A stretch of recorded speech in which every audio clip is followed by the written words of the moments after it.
Tonight, we won't be exploring the mind of a philosopher. Instead, we'll step onto a battlefield, but not the kind with meticulously choreographed duels, slow-motion cavalry charges, or conveniently gleaming armor. No, tonight we immerse ourselves in the raw reality: mud, utter confusion, panic, sweat, and cold steel. This is what truly transpired in a medieval battle, and spoiler alert, it bore absolutely no resemblance to the movies. So, before you settle in, please consider taking a moment to like the video and subscribe, but only if you genuinely enjoy what I create here. And do let me know in the comments where you're tuning in from and what time it is for you. It's always fascinating to see who is joining us from around the world. Now, dim the lights, perhaps turn on a fan for that soft background hum, and let's ease into tonight's gritty journey together. You awaken to a sound somewhere between a harsh horn blast and a man bellowing the word "march" as if it owes him money. There is no snooze button here. There is no comfortable mattress, only the damp, cold earth and the deep spiritual ache of having slept in your armor. You attempt to stretch, but immediately regret it. Your chainmail has become one with your body, clinging like a possessive ex. Around you, a dozen other soldiers are stirring awake, each bearing the same look of profound regret and trench foot. One fellow is still asleep, his head resting on a helmet brim full of rainwater. Another is trying to extract a slug from his boot with a dagger. You're genuinely unsure if you should attempt to eat breakfast or simply offer a preemptive apology to your internal organs. Breakfast, by the way, is what we might politely term historically significant disappointment. It's a crust of bread so petrified it could deflect arrows, quite possibly baked during the last Lent. You chew slowly, not out of enjoyment, but because your jaw still aches from yesterday's feast, which featured meat of questionable origin and something that may, at some point, have been a vegetable. You wash it down with warm ale because medieval water was a high-stakes game of bacterial roulette. There's absolutely no time for grooming, not that it would matter. You haven't seen your own face in weeks, and frankly, that's probably for the best. You splash a handful of murky swamp water onto your cheeks for the illusion of hygiene, then meticulously strap on gear that smells as if it's been fermenting in pure fear. Then come the shouted orders. "Form up! Move out!" yelled by some mounted officer who clearly hasn't walked a mile in his life. The army stirs, men grumble, armor clanks, and someone is already limping from stepping on a sharp rock while barefoot. The mud sucks at your boots as if trying to claim your very soul. You haven't even made contact with the enemy yet, and you're already exhausted, damp, hungry, and vaguely regretting every decision that led you here. And you know what the worst part is? This is one of the good mornings. The command is given, "March," and so you do. Not because you particularly want to, but because the alternative is remaining behind and being accused of desertion, which typically concludes with something vital being unceremoniously severed. So you trudge forward, one squelching, miserable footstep at a time. The ground is less earth and more moist despair. Mud is an expected constant, but this is no ordinary mud. It's the kind that relentlessly sucks at your boots as if attempting to steal your soul, or at the very least your left foot. You pause to adjust a strap and instantly fall behind, drawing withering glares from the man behind you whose face clearly communicates, "I will literally consume you if this slows me down again." Armor, it turns out, was demonstrably not designed for extensive hiking. It clanks, it pinches, and it rubs in places you didn't even realize possessed skin. Your shoulders ache with a dull throb, your thighs burn with every step, and your inner thighs are forming an uncomfortable alliance against you with every clanking stride. You are, in essence, a walking iron sausage, slowly roasting in your own sweat. The air is a potent mixture of livestock, cheap onions, and primal fear. Someone ahead unleashes a gust of flatulence with the kind of force that suggests they lost a brutal battle with last night's turnip stew. You attempt to breathe through your mouth, but immediately regret that decision too. You pass a mangled hedgehog, a broken cart, and what might be a detached human toe. No one stops. Stopping is reserved for individuals who enjoy being screamed at. The sergeant screams anyway. He doesn't stop yelling. It's his entire personality now. Morale is utterly non-existent. Some men attempt to sing war songs to cope. Others mutter desperate prayers. One guy in the back simply screams into the wind, No one bothers to stop him. Honestly, it seems to help. At one point you think, perhaps the enemy will surrender before we even get there. Then you recall they're likely entertaining the exact same thought, which means this is inevitably going to end with someone panicking, everyone frantically stabbing, and you desperately trying to recall which end of the spear goes where. After what feels like an eternity, a hill appears. Of course it does. Every single medieval battle seems to occur at the summit of a preposterously steep hill. As you begin the arduous ascent, someone slips and tumbles back down the slope. No one offers assistance. They're honestly better off now, and still, you march. Eventually, you arrive at the designated place where you most certainly will not be sleeping tonight, the battle camp. It's less a functional base of operations and more an organized outbreak. There are tents, certainly, if you happen to be nobility. The rest of you are allocated a patch of mud, slightly less cursed than the surrounding area. You claim your spot by simply collapsing onto the ground and optimistically labeling it a bed. Your neighbor performs the exact same action. Congratulations, you've initiated a trench community. The smell assails you next, a horrifying cocktail of wet wool, unwashed bodies, fermented boots, and whatever unidentifiable substance is currently rotting near the food cart. There's an insistent buzz in the air, not of excitement but of flies, thousands of them. Some of them, you've realized, now have names. You've made peace with that grim fact. Then there's the latrine, and by latrine we mean a shallow, hastily dug hole in the ground, brimming with regret. Privacy? None. The smell is profoundly biblical. You try desperately not to make eye contact with anyone during your visit. Everyone's dignity has long since fled. You're handed a bowl of stew. It's unequivocally gray. That is its only discernible flavor. Gray. You inquire what's in it, and the cook locks eyes with you for 5 uncomfortable seconds before silently walking away. You consume it anyway because you're starving, and you fervently hope whatever meat is in there didn't possess a name 2 hours ago. Some men are sharpening their weapons with grim determination. Others are gambling with dice. A few are praying very loudly, not necessarily out of sincere devotion, but to ensure everyone unequivocally observes that they are praying, just in case God is offering extra protection to the more dramatic ones. Then there are the sounds: hacking coughs, distant, mournful weeping, a man singing horribly off-key about bread, and somewhere someone attempting to play a lute as if it were a weapon. You hear a knight bark an order. He's impeccably clean and smells faintly of lavender. You instantly despise him. Night falls. You curl up tightly in your damp cloak, lying next to a comrade who snores with the intensity of a donkey having a seizure. You try to sleep, but your brain is too consumed imagining all the various ways you could potentially die tomorrow, or even tonight if that persistent goat kicks you in the ribs again. And as you finally begin to doze off, a voice bellows from the distance, "Form up at sunrise." Fantastic. Another beautiful morning awaits. Dawn breaks, and with it comes the chilling realization that you are likely going to perish in a field, probably very soon, possibly even before lunch. You haven't even brushed your teeth, not that you possess a toothbrush or any teeth truly worth preserving. Trumpets blare, a sound that makes men groan. You slowly crawl out of your damp cocoon of lice-infested wool to discover your comrades already performing a remarkably convincing pantomime of motivation.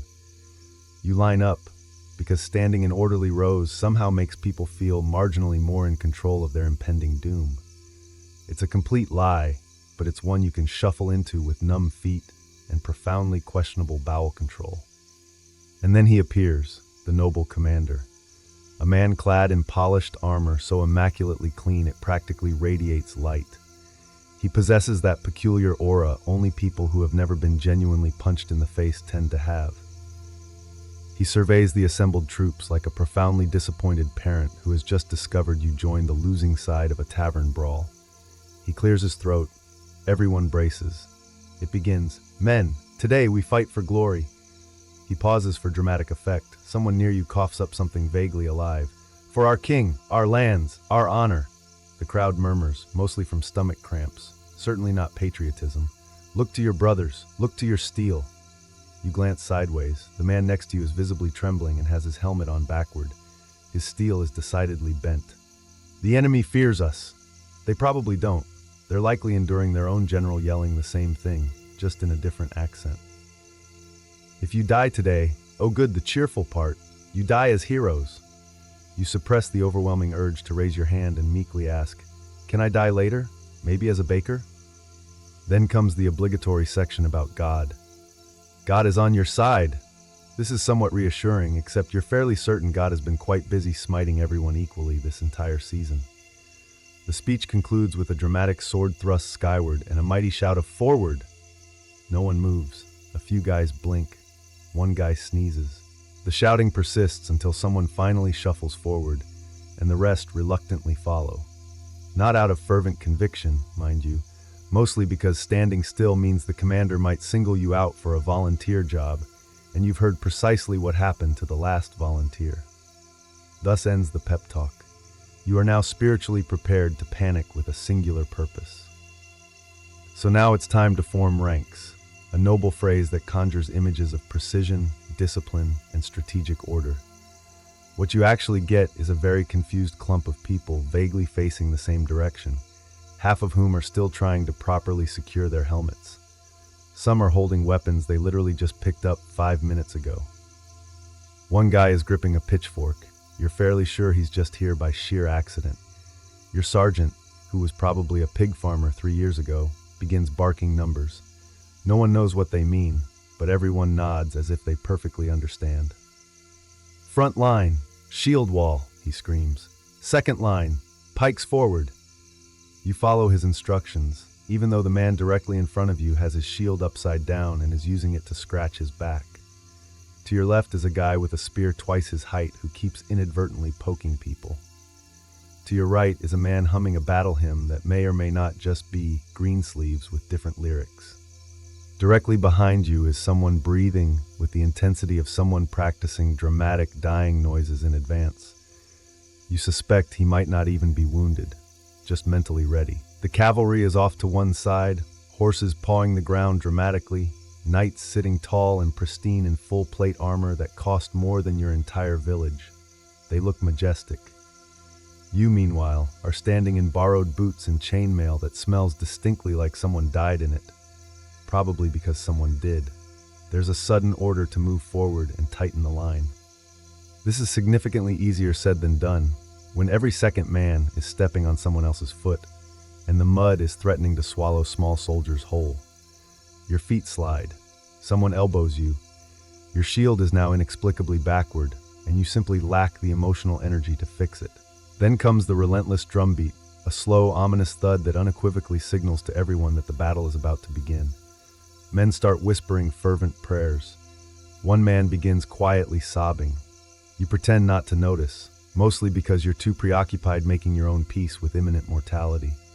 You take a deep breath, raise your weapon, and try desperately not to pass out.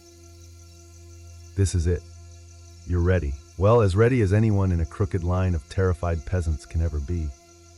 Just when the formation starts looking somewhat believable, meaning no one is actively marching in the wrong direction, the sky itself betrays you. It begins with a sound, a soft, distant whoosh that rapidly swells into a collective whisper of doom. Then the shouting erupts. "Shields up!" You scramble to obey, though someone nearby is still frantically trying to discern which end of the shield is up. A moment later, the sky darkens, not with clouds, but with hundreds of tiny death sticks launched from the enemy's side with alarming enthusiasm. And then they fall. The arrows rain down with all the mercy of an angry god having a very bad day. The man 2 rows ahead of you drops instantly, an arrow sticking out of his shoulder like a forgotten quill. Someone screams. Someone else curses in Latin, or perhaps he was just sneezing. It's incredibly hard to tell through the mounting panic. Here's what the movies never show. Arrows don't glide gracefully into targets like ballerinas with sharp toes. They thud, they crack, they stick, and occasionally they bounce off armor before embedding themselves in things not designed to be pierced, like feet, thighs, and whatever fleeting notion of emotional stability you possessed. You desperately try to shrink behind your shield, which suddenly feels far too small and alarmingly homemade.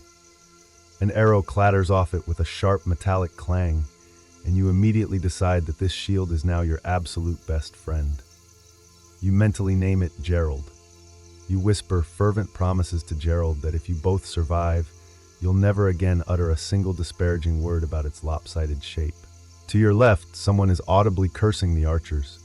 To your right, someone else is being cursed, mostly because he forgot to duck. Directly behind you, a man is yelling that he's been hit, though you strongly suspect he's simply attempting to evade what's clearly coming next. Then the second volley arrives. At this point, any illusion of calm has completely evaporated. Veterans crouch low and mumble desperate mantras. New recruits openly weep. One guy simply lies down and convincingly pretends to be dead. Not a terrible strategy, honestly. Eventually, the sky clears. You're alive. Gerald performed admirably. But now the true horror begins. Close combat, which means it's time to get very sweaty, very loud, and probably stabbed. There's no countdown. No dramatic drum roll. No theatrical, heroic charge, like in the songs. One moment you're trembling in your hastily formed line, and the next, all hell breaks loose. It begins with a surge. Your side moves forward, not so much with courageous determination as with the reluctant momentum of men who know they'll be trampled if they hesitate. Someone ahead of you yells something vaguely inspiring, promptly trips, and gets stepped on. You don't stop to help, not because you're cruel, but because you're fairly certain you'll join him if you do. And then you hit, literally. There's a jarring collision. You slam into another human being like a sack of potatoes colliding with a sack of potatoes wearing sharp objects. Forget fancy sword play. This is not a graceful dance. This is a meat blender. You swing your weapon, maybe a sword, maybe an axe, maybe just a glorified kitchen tool. You don't aim. You don't have time. You flail. You hear metal crash against metal, wood shatter. Men grunt and someone nearby repeatedly yells like it's a war chant. The fighting is close, intimate, really. You are now acutely aware of the smell of the enemy, sweat, fear, and onions. There is no such thing as personal space. There is only raw panic. At one point, you stab downward and fervently hope it wasn't your own foot. Your helmet fogs up. You can't see. You can't breathe. Someone's shoulder slams into your ribs and you both stumble sideways, gasping for air. There's blood on your gauntlet. Not yours, probably. Could be. Doesn't matter. A man swings wildly at your head. You duck out of pure reflex. He hits someone else. You exchange a brief, wordless glance, half apology, half shrug. There's no time for blame, only for surviving. You try desperately to recall your training, but it mostly consisted of swing hard and don't die, so you keep swinging, occasionally connecting, mostly missing. Every now and then someone falls. Sometimes they scream. Sometimes they go quiet instantly. You try not to look. This isn't a movie. This is a bar fight at the world's worst tavern, with 500 angry men and absolutely no one to break it up. And it's only just getting started. If you harbored any illusions that a medieval battle would sound like the elegant clash of swords and the stirring blare of heroic trumpets, you are breathtakingly mistaken. It sounds more like a chaotic livestock market colliding with a blacksmith shop during a severe earthquake. The first thing that assaults your senses is the screaming. It's constant, not just from the wounded, though there are plenty of those, but from the living. Men yell to psych themselves up. They yell because they've been stabbed. They yell because someone stepped on their foot, or because they've forgotten whose side they're on and are now swinging wildly at anything that moves, including a defenseless bush. You've got the shrill screams of young lads who probably should have remained in the bakery, guttural bellows from large men wielding axes, and the high-pitched, borderline apologetic whimpers of a guy realizing he's wearing the wrong team's colors. Somewhere behind the lines, someone's shouting, "Hold the line," with all the desperate hope of a man yelling at the tide to stop. No one listens. You can't even hear him yourself. You're too preoccupied dodging weapons and wondering if your left arm always made that disconcerting clicking sound. Then come the sounds of the weapons themselves. Swords clang harshly against shields. Maces make a dull, horrifying thump when they connect with something soft, usually a face. Arrows whistle past your ears with the precise sound of impending regret. Occasionally, a spear cracks through armor, and the resulting shriek makes your spine reconsider its commitment to remaining upright. But the most unsettling sound? It's not the screaming. It's not even the dying. It's the wet sounds. Yes, wet. the squelch of someone stepping in something that used to be a person, the sickening slurp of blood and mud mixing beneath your boots, the unsettling squish when someone lands badly and doesn't get up. These aren't sounds you forget. They take up permanent residence in your nightmares. You also hear the incessant clanking of armor, men crying out for their mothers, a horse screaming, which, by the way, is profoundly haunting, and somewhere, unbelievably, someone trying to sing a hymn, badly and off-key. Amidst it all, your ears begin to ring, not from injury but from sheer auditory overload. You begin to operate purely on instinct because your brain has effectively given up and gone on break. And still the screaming continues. If you were anticipating a cinematic, slow-motion demise where you deliver a final, profound monologue before dramatically collapsing, I regret to inform you that is definitively not how this unfolds. Most individuals in a medieval battle died unseen, unheard, and from behind, usually struck by someone who didn't even know their name. Sometimes it was even someone on their own side. You see, the battlefield is not a polite arena. It's a sweaty, chaotic mosh pit where everyone is one sudden sneeze away from a fatal misunderstanding. One minute you're swinging your axe with fierce determination, the next, thunk, something pierces your back and your knees betray you. You fall forward into the mud with the grace of a collapsing haystack. No one notices. No one has the time. There are no final words, no comforting hand to hold, just you, the dirt, and the very strong suspicion that this entire situation could have been avoided if you'd simply chosen to become a monk. Then there are those taken down by horses, not stabbed, not slashed, but mercilessly trampled. Nothing quite says ignoble death like becoming one with the soil beneath a panicked warhorse you mentally named Buttercup. And let's not forget the friendly fire, not the kind with explosives, but the kind where a poorly trained militiaman swings a flail in a wide, hopeful arc and accidentally removes your ear or your entire head. Either way, you're forever remembered as that guy who stood a bit too close to Jeff. Some fall and are simply left behind. Whether unconscious, injured, or just deeply committed to convincingly playing dead, they lie still while boots stomp past. Some of them survive, some don't. It all depends on luck, the prevailing mud conditions, and whether a looter mistakenly identifies them as actual cargo. And sometimes it's insultingly random. A slipped foot on blood-soaked grass, a snapped ankle in a hole someone dug to relieve themselves in, or getting crushed under a panicked pile of men trying to flee but unfortunately heading in the exact same direction. In short, medieval death wasn't majestic. It was awkward, profoundly undignified, and almost always sudden. Which is precisely why, when a man survives, he isn't celebrated for his bravery, but rather for his sheer dumb luck. Movies depict them as majestic, galloping steeds ridden by chivalrous knights, charging nobly into battle like thunder-given legs. In reality, horses in medieval combat were less glorious machines and more unpredictable battering rams with severe anxiety issues. When cavalry charges, you don't hear trumpets. You hear a low, ominous rumbling. Not the poetic kind, but the kind that makes your ribs vibrate and convinces your lower intestines it's time to evacuate. You glance up and see them. Enormous war horses bearing down at speeds you didn't think possible from something that eats grass for a living. The knights look impressive from afar, shimmering armor, fluttering banners, and fancy helmets that loudly declare, "I paid extra for this." But up close, it's just screaming. From them, from the horses, from you. Because here's the crucial thing.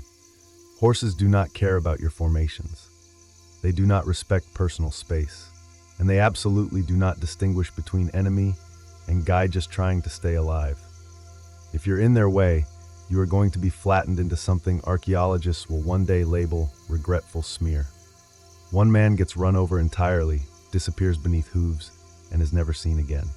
Another tries to grab a knight's leg, misses, and is kicked in the chest so hard he might now be legally classified as a belle. Some knights fall off, a surprising number actually. It turns out slippery mud and full plate armor don't mix.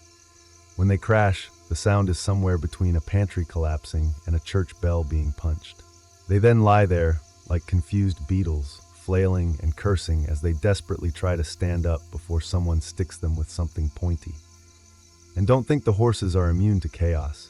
One rears up dramatically, gets spooked by a flag, and bolts in the wrong direction, dragging its rider straight toward the latrines. Another simply refuses to move at all, which results in a shouting match between knight and horse that everyone else awkwardly ignores. For infantry, there's only one rule: don't be under the horse. It's a rule everyone learns quickly, often the hard way. By the end, horses are bloodied, men are scattered, and whatever formation existed is now a tragic memory.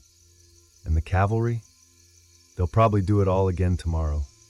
At some point in the battle, after the arrows, after the screaming, after you've been accidentally elbowed by at least 3 people on your own side, you fall. It might be from a forceful shove, or tripping over a severed limb, or slipping on the world's most sickening combination of blood, bile, and someone's recently spilled breakfast. It doesn't matter how it happens, you're down. And in medieval battle, falling down is not part of the choreography. It's a critical decision point. You now have approximately 3 seconds to make a very important choice. Get up and maybe die, or stay down and maybe die. Getting up is bold, noble even, and incredibly dangerous. Because standing up in a battlefield means instantly becoming a very obvious, very upright target in a chaotic sea of distractions. You might get speared just for attempting it. Worse, you might get trampled by your own side, who now perceive you as mere battlefield floor texture. On the other hand, staying down isn't exactly safe either. People fall on you. Horses stomp precariously near you. Looters occasionally poke the bodies to determine if they're genuinely dead or just trying really hard to appear so. And if someone discovers you're faking, they might get annoyed and permanently fix the situation. Still, many choose the dead possum method. Lie perfectly still, breathe shallowly, and pray nobody steps on your spine. You listen to the chaos swirl around you, steel hitting steel, men crying out, the unmistakable wet splat of something ending poorly. Nearby, a man collapses next to you. He doesn't move. You try not to look, and sometimes it works. You survive by becoming the battlefield's most committed plank. Eventually, the fight moves on, the noise fades, and you're still breathing. Victory, kind of. The problem is getting back up, because now you're covered in grime, blood, who's unclear, and the subtle shame of surviving via corpse impersonation. When you do manage to rise, assuming you're not now part of a new human pile, you look around, dazed, hunched, and smelling distinctly like a haunted boot. No one cheers, no one even notices. You're just another body that didn't stay down, which, by medieval standards, makes you one of the lucky ones. The battle is over. You're not quite sure how it ended. There was no dramatic banner raised, no villainous general shouting retreat as trumpets blared. One moment it was chaos, the next, fewer screams, less clanging, more groaning. That's how you know it's done. The noise shifts from aggressive to utterly exhausted. You look around, blinking through blood, hopefully not yours, and sweat. The field is littered with bodies, weapons, and the occasional boot that has somehow separated from its owner and is now resting politely atop a rock. It's quiet, unsettlingly so. Someone mumbles, "We won," with all the enthusiasm of a man who just discovered he gets to live, but only in a tent full of disease. Another guy is yelling, "Victory!" while clutching his own arm, which is no longer fully attached. You nod in agreement, because technically, yes, you are upright, breathing, and mostly unperforated. That is victory. But the truth is, in medieval warfare, victory doesn't mean fanfare. It means not being dead yet. It means dragging your bruised, aching carcass back across the field to the camp, past fallen friends and former enemies, all of whom share the same expression. Really? This is how it ends? There's no grand celebration, no lavish feast.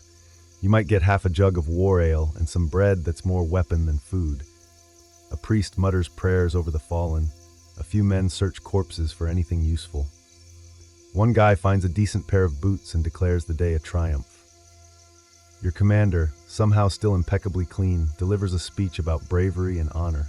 You can't hear it, your ears are still ringing, and your brain is preoccupied with more pressing matters like not collapsing. You think about the men who didn't make it. Then you think about your foot, which might be broken. Then you think about stew and immediately regret it. But you're alive, filthy, traumatized, possibly concussed, but alive. Which in medieval terms is what they call a resounding success. You sit down on a rock, exhale, and whisper the same thing every survivor of every medieval battle has ever murmured under their breath. Never again. Then you get called back for another skirmish next week. After the swords are sheathed and the groaning becomes the dominant battlefield soundtrack, it's time for the least glamorous phase of combat, cleanup. You might assume this means burying the dead and tending to the wounded, and technically, that's part of it. But really, it's a grim mix of triage, opportunistic looting, and a horrifying medieval arts and crafts project where the primary materials are dismembered body parts. First, the medics arrive, and by medics, we mean men with knives, questionable eyesight, and absolutely no formal training. They specialize in reassuring phrases like, "That'll have to come off," and "bite on this stick."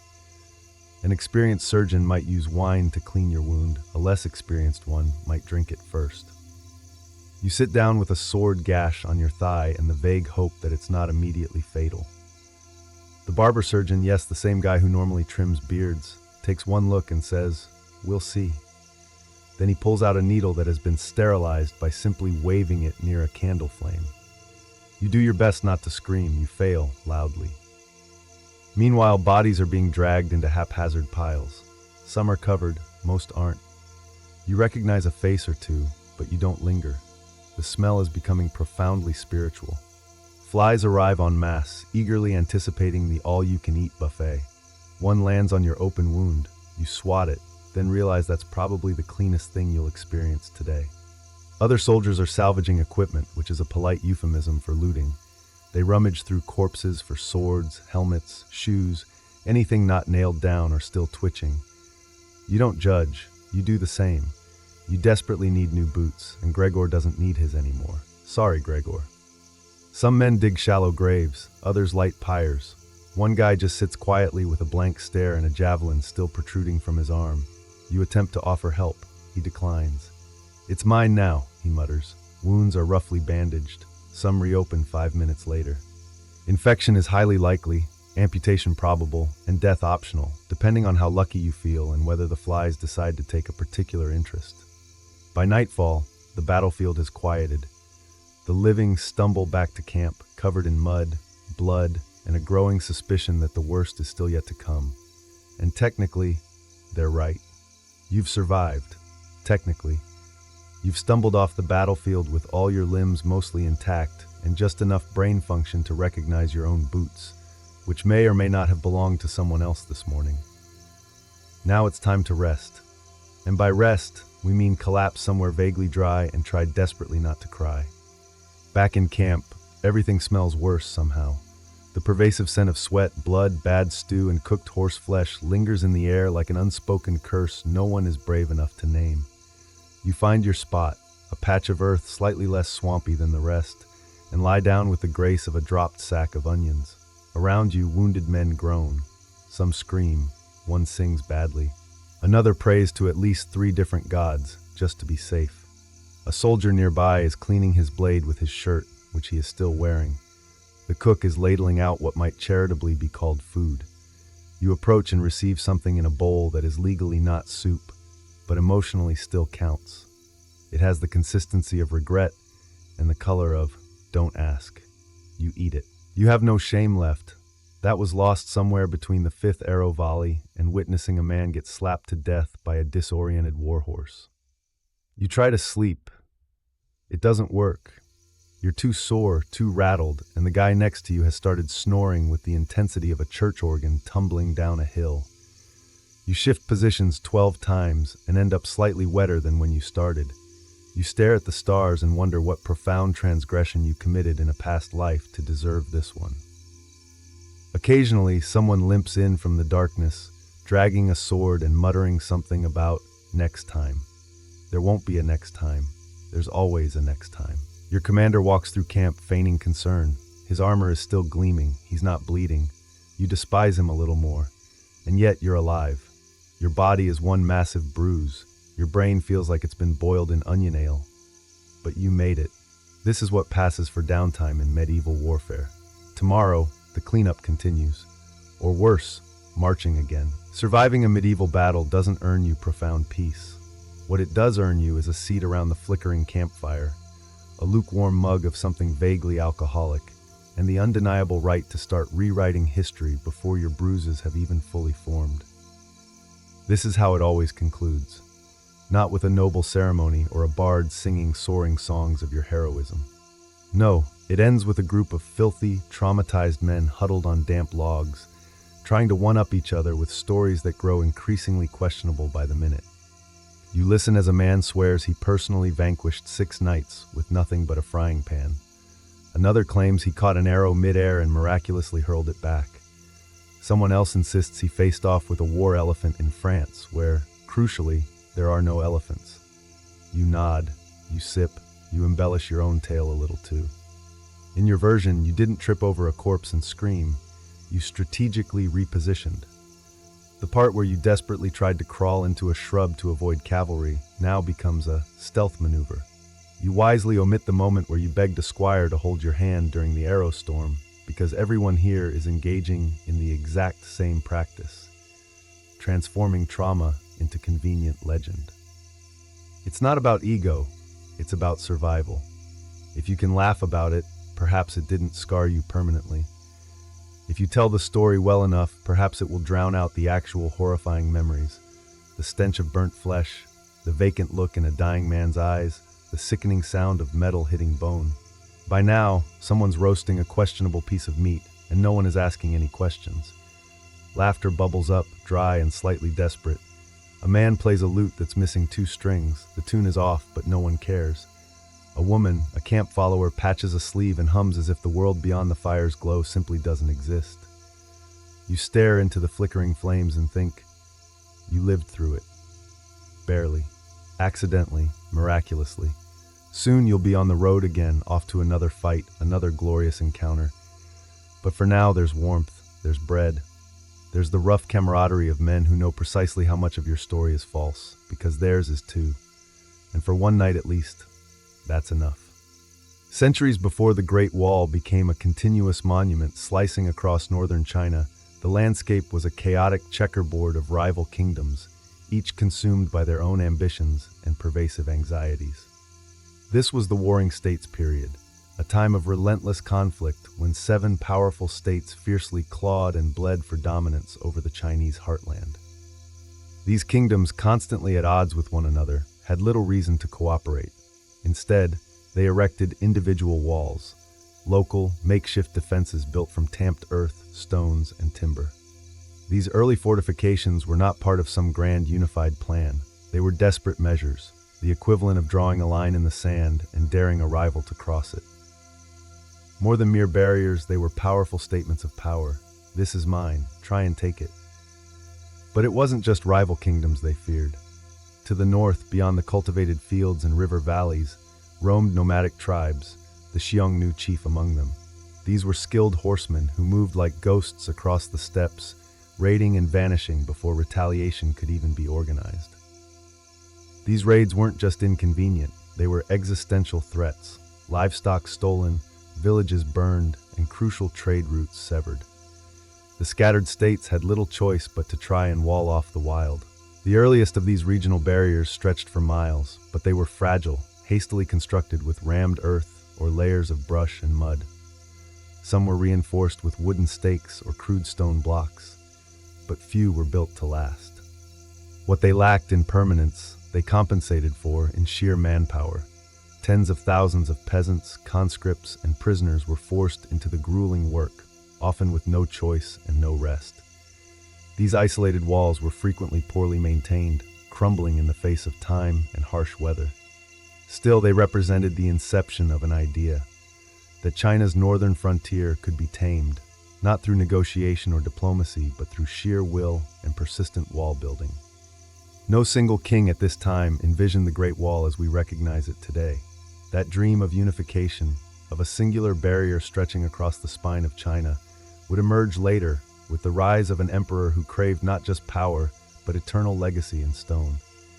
And so, amidst dust and blood, the groundwork was laid, not for a wall, but for a legend. In 221 BCE, after centuries of relentless chaos, a single man achieved what no one before him had. He united all of China. His name was Qin Shi Huang, the first emperor of the Qin dynasty, and he didn't merely wish to rule, he sought to fundamentally redefine the very landscape itself. Where others saw a fractured region stitched together by incessant warfare, he envisioned the burgeoning beginnings of a vast empire. And to protect it, he understood he needed something truly colossal. One of his very first decrees as emperor was to link and extensively expand the existing regional walls that had been built during the Warring States period. These individual barriers, some already decaying, others barely more than glorified trenches, would be meticulously joined into a single, massive defense network, designed to effectively keep the nomadic Xiongnu and other troublesome northern tribes at bay. But this was far from a simple repair job. It was an engineering campaign of unprecedented imperial scale. Qin's ambitious vision extended beyond mere military defense. It was fundamentally about asserting power, consolidating unity, and maintaining absolute control. A continuous wall symbolized not just the edge of civilization, but the outermost boundary of his personal authority. To achieve this monumental undertaking, he conscripted hundreds of thousands of individuals, soldiers, peasants, prisoners, and even scholars who had unfortunately run afoul of the regime. Many were tragically worked to death in remote mountain passes or scorching deserts, leading the wall to earn a grim nickname among the common people, the longest cemetery on earth. And yet, the sheer scale of the project was unlike anything the world had ever witnessed. The materials were brutal and remarkably basic. Rammed earth, meticulously packed layer by layer between sturdy wooden frames. Workers stomped it down with their feet or pounded it using heavy logs. Where stone was available, it was laboriously hauled by sheer brute strength. Tools were primitive and the terrain was merciless, but Qin Shi Huang was relentlessly determined. He didn't just build a wall. He simultaneously constructed roads, standardized weights and measures, and even unified the written script across his vast domain. In his mind, all of it, the roads, the strict rules, the immense walls, were part of one grand project, to forge order from chaos and leave behind an empire that would, he hoped, endure forever. The original Qin wall may not have resembled the iconic stone structures we envision today, but it was the foundational beginning. It was the genesis of a boundary that would rise, fall, and rise again through dynasty after dynasty. And next, it would pass into the formidable hands of the Han. After the death of Qin Shi Huang and the swift collapse of the Qin dynasty, many of his sweeping reforms were rolled back. But the wall was not among them. The Han 906 BCE, 220 CE, which rose in the Qin's wake, recognized the same eternal truth. China's northern border was never truly secure. And so, rather than abandon the colossal project, the Han emperors doubled down, expanding, strengthening, and profoundly redefining the Great Wall. Under Emperor Wu of Han, in particular, the wall transcended its role as a mere military barrier. It became the very backbone of imperial strategy. The Han launched massive campaigns to aggressively push back the Xiongnu, those same nomadic horsemen who had relentlessly terrorized the north for generations. In doing so, they extended the wall farther than ever before, pushing into regions that would eventually serve as crucial arteries of trade and movement for centuries to come. The Han didn't simply rebuild the Qin walls, they ingeniously adapted them. Instead of relying solely on rammed earth, they incorporated bricks, stones, and more sophisticated fortifications where the terrain allowed. Watchtowers were strategically added at regular intervals, enabling soldiers to spot raiding parties from afar and quickly light signal fires, an early warning system that allowed news of an attack to travel hundreds of miles in a matter of hours. More than just a military tool, the Han Wall evolved into a complex logistical network. Garrison posts, signal towers, and supply depots transformed the wall into a functional military road. Troops could move swiftly, supplies could be relayed efficiently, and messages could travel with blazing speed by beacon or runner. The Great Wall had become more than a mere line. It was now a living, interconnected system of defense. Life along the Han Wall was undeniably harsh, but it was not forgotten by history. The empire stationed thousands of soldiers and settlers in remote forts, creating a frontier society where families, merchants, and outposts clung to imperial protection. Over time, these lonely stations blossomed into small communities, and in their shadows, cultures met. Han Chinese and nomadic tribes trading, mingling, and occasionally clashing in these dusty crossroads. By the end of the Han era, the wall had transformed into something entirely new, not just a line of defense, but a powerful symbol of imperial presence in the vast northern reaches. And yet, even the mighty Han could not hold the line forever. Next came chaos, collapse, and eventually a new dynasty with a bold new style of wall building. With the fall of the Han dynasty in 220 CE, China once again unraveled into widespread political disunity and rampant warlordism.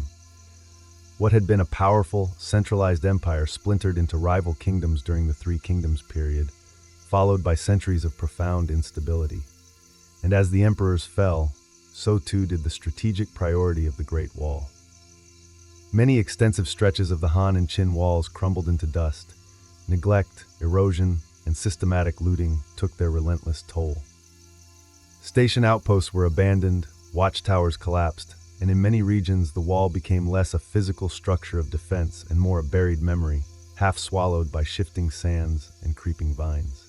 Without a strong central government to meticulously maintain it, the Great Wall was simply too vast to preserve. But the threats from the north never truly disappeared. Nomadic powers like the Xianbei, the Rouran, and later the Göktürks rose and expanded across the steppes. Some of these groups would eventually carve out their own kingdoms within China, blending cultures while redefining borders. The wall in these turbulent times was less a hard, impenetrable border and more a fragmented relic of an older vision of defense, a line that no longer matched the complex political reality. Yet fragments of the wall still served local rulers. Some warlords and regional dynasties utilized leftover segments of the ancient defenses as the skeletons for new fortifications. Others mined the old walls for materials. Bricks and stones were repurposed to construct homes, temples, or regional walls of their own. It was a slow, deliberate cannibalization of a fallen empire's bones. Meanwhile, in the popular imagination, the wall faded. It was no longer an empire-wide project, but a thing of legends and old records. Chinese poets wrote of distant battlegrounds and forlorn border fortresses, painting the northern frontier as a cold, bitter place where men went to die and were seldom remembered. Still, even in this era of decay, the fundamental idea of the wall remained powerful. It lingered as a potent symbol of what China had once been and what it could be again, a dream of unity, strength, and clarity in the face of pervasive chaos. And that dream would stir once more, when a new dynasty, born from military conquest and fueled by ambition, rose powerfully from the ashes, the Ming. But first, centuries more would pass. By the time the Ming dynasty came to power in 1368, China had endured centuries of invasion, profound collapse, and foreign rule. The trauma of the Yuan dynasty, which had been governed by the Mongols, was still fresh in the collective memory. When the Ming successfully overthrew them, it wasn't just a political victory, it was a profound cultural reckoning. And with that came an urgent, unwavering priority: never again. The Ming emperors recognized the immediate need for a robust, fortified northern barrier, not as a mere symbolic gesture, but as an utterly practical necessity. And unlike the earthen ramparts of the Qin or the decentralized garrisons of the Han, the Ming Wall would be something entirely different. Solid stone, durable brick, and integrated firepower. Construction began in earnest during the late 1400s and dramatically ramped up in the 1500s, particularly under the astute direction of generals like Qi Jiguang, who viewed the wall not only as defense against persistent nomadic Mongol raids, but as a powerful means of projecting Ming control. This was a dynasty that yearned for permanence, and it vividly showed in their construction. They built with meticulously quarried stone and kiln-fired bricks. The ramparts were heavily reinforced, intricate drainage systems were added, and watchtowers rose at regular intervals. Beacons were installed to send up smoke signals by day and blazing flames at night, a crucial early warning system. This was the version of the Great Wall that most people visualize today, massive, winding, and utterly iconic. It stretched across formidable mountains, snaked through desolate desert plains, and clung precariously to cliffs like a majestic ribbon of armor. Some sections were as wide as a modern highway, others rose as high as a three-story building, and all of it was meticulously designed to last. But the wall was more than just military hardware. Along its vast length, the Ming dynasty constructed extensive garrison towns, crucial supply depots, and substantial troop housing, thereby creating a parallel society of soldiers, farmers, and administrators who lived and worked perpetually in its shadow. The wall wasn't merely a line between China and the perceived barbarians. It was a vital lifeline for the countless soldiers who bravely defended it and the immense empire that utterly depended on its existence. Still, even the formidable Ming Wall wasn't entirely impenetrable. The nomads adapted, raiders discovered weak points, and corruption unfortunately spread among the guards. And when the Manchus eventually arrived, they didn't have to charge through the wall, they were simply allowed in. But before that ultimate fall, the Ming had achieved the impossible. They transformed a mere myth into solid stone, and in doing so, made the Great Wall truly great. Behind the sheer grandeur of battlements and towering parapets, the Great Wall was also a place defined by grit, monotonous routine, and sheer survival for the thousands of men stationed along its vast length during the Ming Dynasty. Life there was far from heroic. It was harsh, brutally cold, and often utterly forgotten by the very empire they had sworn to protect. Soldiers lived in fortified barracks and sparse garrison towns scattered along the wall's undulating spine. These were not elite troops in gleaming, polished armor. They were largely conscripted farmers, petty criminals, and desperate peasants. Men who traded their freedom or their uncertain futures for a bowl of rice, a pair of worn boots, and a crude bed behind formidable stone walls. Some served voluntarily, seeking meager pay or a fleeting sense of honor. Others were sent as punishment, exiled to the harsh frontier where winter bit relentlessly and boredom settled like an inescapable frost. Each day began with predictable routines: patrols, drills, constant maintenance of the wall, and the grueling hauling of supplies. The wall itself was in perpetual need of care. Stones shifted, mortar cracked, and watchtowers required mending. Soldiers repaired what they could with frozen, aching hands, bravely facing down sandstorms in the west or blizzards in the north. There were no holidays, only relentless shifts and the distant, ever-present threat of a Mongol raid. Food was simple and often tragically scarce: millet, beans, and salted meat. Vegetables were grown in small, desperate plots where the unforgiving soil allowed. If a raiding party successfully struck a supply caravan, it wasn't merely an inconvenience. It could mean outright starvation. Disease was common, morale was perpetually low, and desertion, despite the harsh punishment of execution, was not unheard of. But life wasn't entirely bleak. Families often accompanied soldiers, creating small, insular communities along the wall.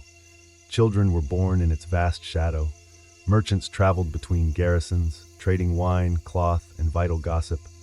Some posts even witnessed subtle cultural blending as nomadic groups and Han settlers intermingled through trade, marriage, or uneasy temporary peace. Then there were the beacon keepers stationed at isolated towers, often far from any main garrison.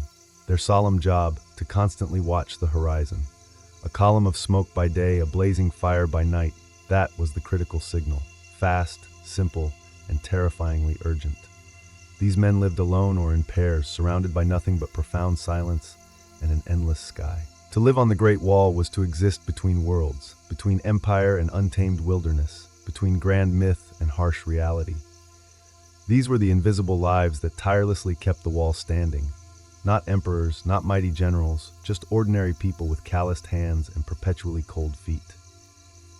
And yet, for all their relentless effort, the wall could not hold forever. For centuries, the Great Wall stood as the ultimate symbol of Chinese strength. Unyielding stone against shifting sands, empire against the daunting unknown. But walls, no matter how astronomically high or impenetrably thick, are ultimately only as strong as the people meticulously guarding them. And in the 1600s, that strength irrevocably cracked, not from an outside charge, but from deep within. By the late Ming Dynasty, corruption had spread like a pervasive rot throughout the imperial system. Troop salaries were delayed or outright stolen. Vital supplies vanished before reaching the isolated garrisons. The once disciplined soldiers manning the wall were now severely underpaid, tragically underfed, and brutally overworked. Morale plummeted. Many garrisons resorted to smuggling and local trade to survive, often collaborating with the very steppe nomads they were ostensibly meant to repel. It was in this profoundly weakened state that the Ming faced their greatest threat yet: the Manchus, a rapidly rising power from the northeast. Unlike earlier nomadic tribes, the Manchus were highly organized, politically savvy, and just as determined to rule as any Chinese dynasty. They didn't need to storm the wall with fire and fury. All they required was a strategically open gate. That gate materialized in 1644, when a Ming general named Wu Sangui made a fateful decision that would irrevocably alter the course of history. Faced with a devastating peasant rebellion that had already seized Beijing, and with his own forces completely outmatched, Wu opened the Shanhai Pass, one of the most critical entry points through the wall, to the Manchu army. He desperately hoped they would help suppress the rebellion. Instead, they took the capital and founded a new dynasty, the Qing. In one swift stroke, the Great Wall's entire purpose utterly collapsed. It had not been conquered. It had been bypassed, betrayed by the very people it was meticulously constructed to protect. The wall simply could not defend against shifting loyalties, desperate circumstances, or cynical political convenience. Under the subsequent Qing dynasty, the Great Wall largely faded from strategic importance. The empire expanded deeply into the north, pushing far past the physical barrier that had once marked the edge of Chinese civilization. The wall was no longer a frontier, it was a relic, a fading memory of a different world. And so the Great Wall, which had taken centuries of immense effort to build, was rendered obsolete in a single pivotal moment of human error. No breach, no prolonged siege, just a key in the wrong hands. But legends rarely die so easily. After the Manchus seized power and the Qing dynasty extended China's borders well beyond the wall, the once mighty fortification began its slow, quiet fade, not with a dramatic crash, but with a barely perceptible whisper. It was no longer a pressing military necessity. New trade routes systematically bypassed it, and new fortresses were constructed deeper into the expanding frontier. The Great Wall, that colossal symbol of imperial resolve, simply became irrelevant. Without a clear purpose, maintenance ceased. The garrisons emptied, watchtowers were left to crumble, local villages scavenged its bricks to meticulously build homes, dig wells, and construct pig pens. In some places, entire stretches were systematically dismantled, stone by laborious stone, not out of malice, but out of sheer practicality. Why quarry new material when the old wall sat unused? In deserts, sand slowly swallowed vast sections of it. In the mountains, relentless tree roots split stones apart. Rains washed away mortar. Centuries of storms, earthquakes, and the simple passage of time transformed once grand battlements into lopsided ridges and forgotten humps on the distant horizon. Travelers and poets still spoke of its former grandeur, but few bothered to visit. For most of the Qing dynasty, the wall was largely a monument to a bygone age, respected but rarely maintained. It wasn't until the 19th and early 20th centuries, as China grappled with escalating foreign invasion, devastating civil war, and the profound challenges of modernization, that the wall began to re-emerge in the national consciousness. Foreigners, especially European explorers and scholars, started to arrive with wide eyes and eager notebooks. They romanticized it, they marveled at it, and some even profoundly misunderstood it, mistakenly believing the entire structure had been built by one emperor or that it was magically visible from the moon. By the time the People's Republic of China was established in 1949, the wall had transcended its physical form. It was now a powerful symbol of Chinese identity, unwavering endurance, and ingenious human spirit. Mao Zedong famously declared, "He who has not climbed the Great Wall is not a true man," thereby transforming it from a mere ruin into a patriotic rite of passage. In the late 20th century, extensive restoration projects commenced, particularly near Beijing. Tourists flocked to sites like Badaling, where the wall was meticulously reconstructed to its Ming glory. Other sections, wild, broken, and preserving their authentic decay, remained untouched, slowly succumbing to the relentless embrace of nature. From forgotten ruin to global icon, the Great Wall had completed a strange, incredible journey. No longer primarily a barrier of defense, it had become a profound bridge to the past, a powerful reminder of what human beings can construct when driven by fear, immense ambition, and dreams that stretch across centuries. The Great Wall of China is one of the most widely recognized structures on Earth, yet much of what people believe about it is shrouded in myth and considerable exaggeration. Contrary to popular belief, it's not a single, continuous wall, but rather a complex network of fortifications built by various dynasties over a span of more than 2,000 years, winding through mountains, deserts, and plains. It definitively does not form an unbroken line, and no, it is absolutely not visible from the moon. But the truth is far more fascinating. The wall is less about stone and mortar, and far more about profound memory and deep metaphor. It represents a civilization's long, arduous struggle to define itself, not just against external outsiders, but against the inherent chaos within its own borders.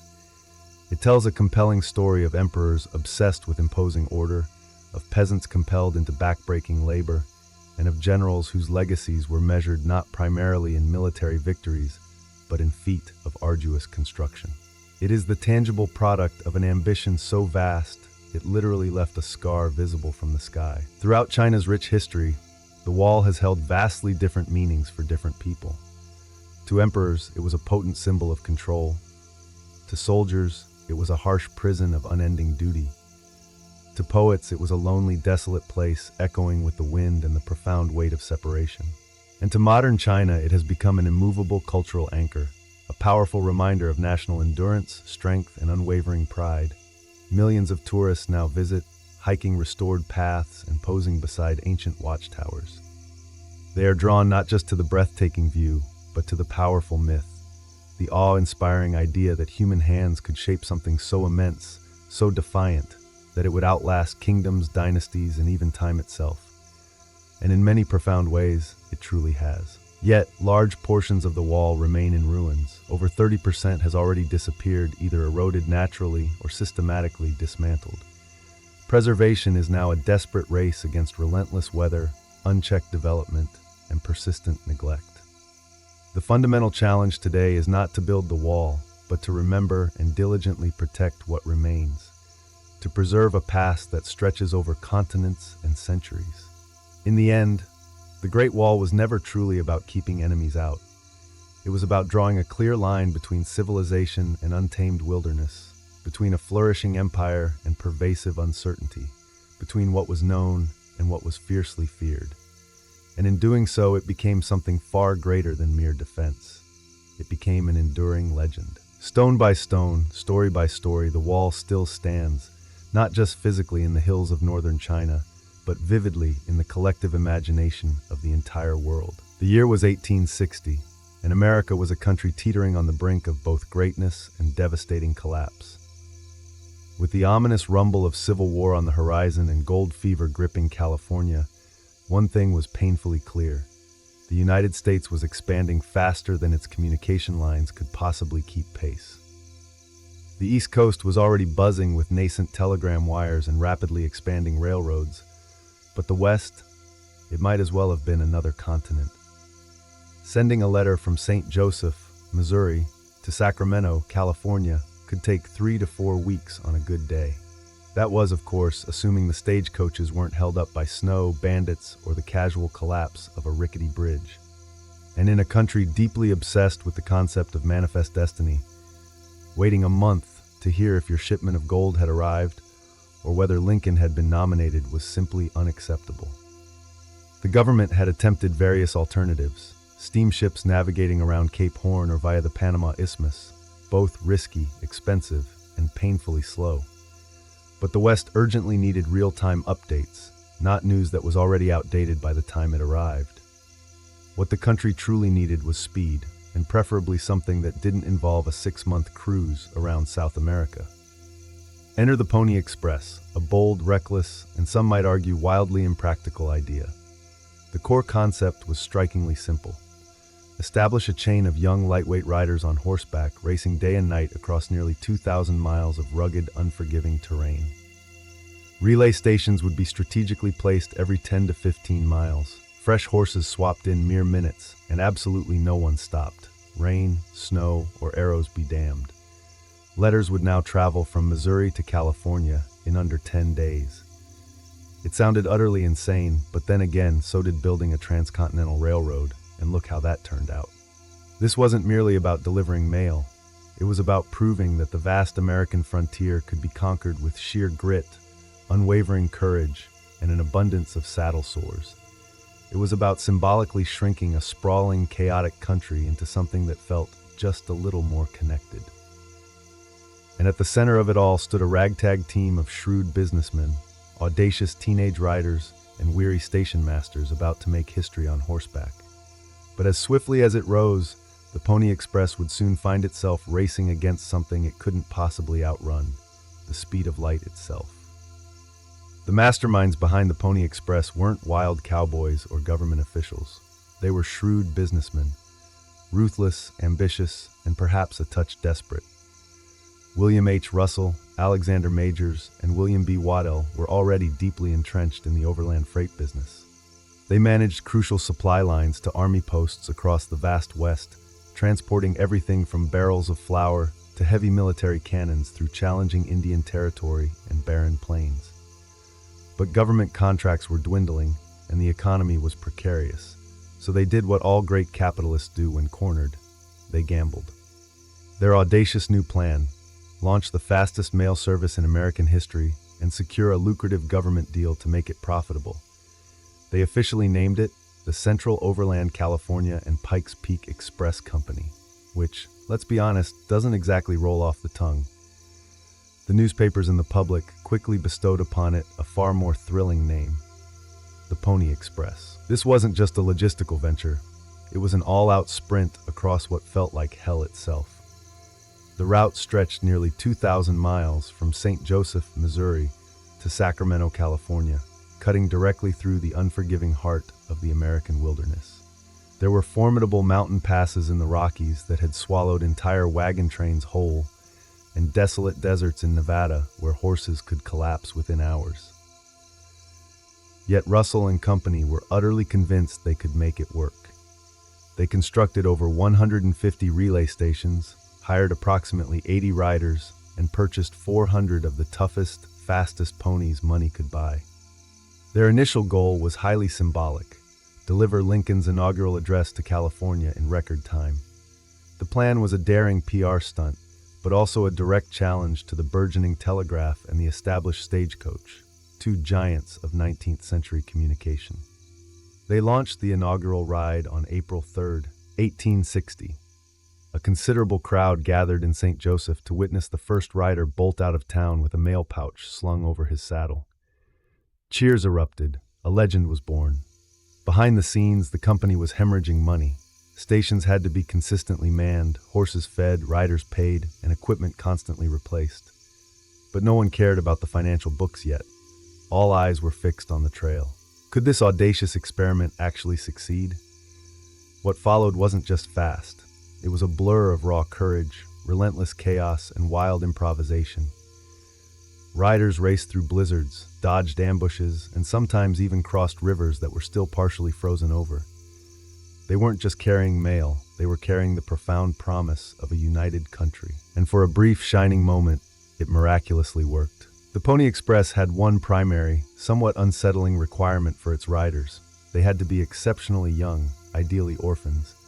That way, if they perished on the trail, no one would complain too loudly. Charming, right? The typical rider was between 14 and 20 years old, weighing no more than 125 pounds. The lighter the boy, the faster the horse. Advertisements famously sought skinny, wiry fellows not over 18, orphans preferred. It was part job offer, part audacious dare, and the ones who answered were a special breed: reckless, stubbornly determined, and inherently wired for speed. Among the most legendary was William Buffalo Bill Cody, who would later become a Wild West icon, though there's historical debate about how extensively he actually rode for the Express. Still, the image of a teenage Cody charging through hostile territory with nothing but a revolver and a mail pouch helped solidify the mythos. Then there was Pony Bob Haslam, who completed one of the longest and most dangerous rides in Express history, 120 miles through Paiute territory with fresh arrows reportedly sticking out of his shoulder. These weren't just delivery boys, they were bona fide adrenaline junkies. Riders galloped through sleet and sandstorms, often riding day and night with very little rest. They carried a mochila, a specialized saddlebag designed to be easily tossed between horses, which held the sacred cargo, about 20 pounds of letters, tightly packed and sealed in oilskin to protect against the elements. Every second was crucial. Riders changed horses roughly every 10 to 15 miles, pausing only long enough to fling the mochila over a fresh saddle and quickly gulp some water. Each rider would typically cover 75 to 100 miles in a single stretch, then collapse at a home station for food and much-needed rest. And then, they'd do it all over again. Dangers lurked at every turn. Bandits, wild animals, treacherous river crossings, and attacks by hostile indigenous groups defending their lands from intrusion. The express didn't carry weapons of war, but every rider carried a revolver, a knife, and a profound amount of nerve. They rode alone through the desolate night, often with no company except for the rhythmic sound of hooves and the whistling wind. Despite the constant danger, the Pony Express rarely failed to deliver. The mail got through almost always, and in those fleeting 18 months, these teenage daredevils became legends, living, breathing symbols of American tenacity. While the riders captured all the glory, it was the intricate network of relay stations, approximately 157 of them, that made the Pony Express truly function. Without them, there would have been no heroic dashes, number 10-day record times, and certainly no letters reaching Sacramento unscathed. These stations were the unsung heroes scattered roughly every 10 to 15 miles across vast deserts, expansive plains, and challenging mountain passes, like tiny islands of civilization in an ocean of untamed wilderness. There were two main types, relay stations and home stations. Relay stations were simple affairs, bare-bones structures where a rider would quickly swap out their exhausted horse for a fresh one. The exchange was a pit stop in the purest sense, often completed in under 2 minutes. Picture it, a kid barely old enough to vote, galloping in at full speed, flinging the mochila onto a waiting saddle, and bolting off again in a cloud of dust. Home stations were spaced about every 75 to 100 miles and served as the rider's primary resting point. Here, the young men could eat, sleep, and attempt to recover before heading out again. These were often operated by station keepers and their families, living in isolated cabins or sod houses with little more than a fireplace and an unyielding sense of duty. Mail delivery utterly depended on them. A missed horse, a closed gate, or a sleepy attendant could cause hours of delay, and that was simply unacceptable. Life at these stations wasn't glamorous. Supplies were scarce. Stations in the high desert or deep plains had to fend off raids, survive brutal winters, and contend with wildlife ranging from venomous rattlesnakes to hungry wolves. Station keepers frequently lived with a rifle within arm's reach and slept with one eye open. And yet, the system largely worked, most of the time. Horses were strategically placed, riders followed strict timetables, and each station served as a crucial heartbeat in the grand circulatory system of the Pony Express. Miss a beat and the entire organism suffered. But when it all clicked, it was magic. Messages that once took weeks suddenly arrived in 9 or 10 days. A letter sent from New York could pass through dozens of hands, hundreds of hooves, and across a continent's worth of peril, and still arrive ahead of schedule. The system was bold, fragile, and breathtakingly efficient. But it was also incredibly expensive, and now it was time to pay the bill. The Pony Express was fast, blazingly, unbelievably fast for its era. But speed came at a steep cost, and not just in risk, sweat, or the occasional horse that dropped dead mid-route. The cost was very real, very financial, and utterly unsustainable. From its very inception, the Pony Express bled money. Operating across 1,900 miles of harsh terrain required enormous resources. Just constructing the basic infrastructure, stations, barns, corrals, and supply depots, cost the founders around $200,000, a colossal fortune in 1860. Then there were the horses, hundreds of them, each specifically bred for speed and endurance, not longevity. And of course, the riders and station workers all had to be paid, albeit meagerly. Each letter initially cost the customer $5 for half an ounce. Adjusted for inflation, that's roughly $170 today, just to send a short message. Even when the price eventually dropped to $1, it was still prohibitively expensive for most Americans. The service was primarily used for urgent government or business correspondence. Think Wall Street, not Grandma's birthday card. Despite all the daring, all the glory, the Pony Express was never a profitable enterprise. The founders, Russell, Majors, and Waddell, had banked heavily on securing a lucrative government mail contract. But that crucial deal never materialized. The U.S. Post Office was reluctant to fund what many perceived as a dangerous stunt, and the escalating political instability in the lead-up to the Civil War certainly didn't help matters. By late 1860, the financial strain became unbearable. Horses needed feeding, stations required constant upkeep, riders had to be replaced, and all of this was funded directly out of pocket. Worse, the public perception of the Express as a kind of romantic adventure effectively masked the brutal reality. It was a logistical nightmare running on borrowed time. Then came the definitive knockout punch. In October 1861, the transcontinental telegraph was completed. Suddenly, a message could travel coast to coast in mere seconds. No horses, no riders, no risk, just dots and dashes over a wire. It was the undeniable future, cold, efficient, and utterly unstoppable. 2 days after the telegraph line officially opened, the Pony Express summarily shut down. 18 months. That's all it lasted. But in that brief span, it became legend, not because it generated profit, but because it proved something far bolder, that America could outpace its formidable obstacles. On October 24th, 1861, a tiny but deafening revolution clicked into place across America. The final link of the transcontinental telegraph was completed, connecting the East Coast with the West for the first time in history by wire. In that single moment, the very thing the Pony Express had been designed to solve, speedy cross-country communication, was instantly rendered obsolete. Messages that once took 10 days by horse could now be transmitted in mere minutes. It wasn't glamorous. There were no charging stallions or heroic riders racing through blizzards, just highly trained telegraph operators tapping out Morse code into buzzing machines.